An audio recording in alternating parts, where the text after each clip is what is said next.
Hey guys. Welcome back to our complete web development course. In this video, I will share with you the simple but most confusing topic of web development: HTML tags versus HTML elements. So without any further intro, let's get started. Most of the beginners think HTML elements and tags are same. But actually they are not.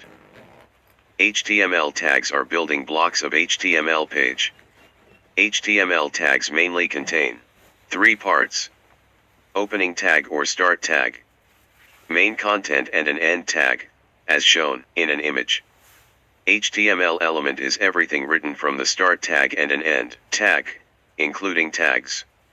While as HTML tags are like keywords or simple instructions that tells the web browser how to display the text written between the tags. To understand it more clearly, let's write a code where we keep the content same, but only change the tags, to see how web browser displays the same content in different forms. So here we have write a short code where we keep the content same and only change the HTML tags. Now when we run this code, you can see that how web browser displays the same text in different forms. One more important point that you need to remember is void HTML elements.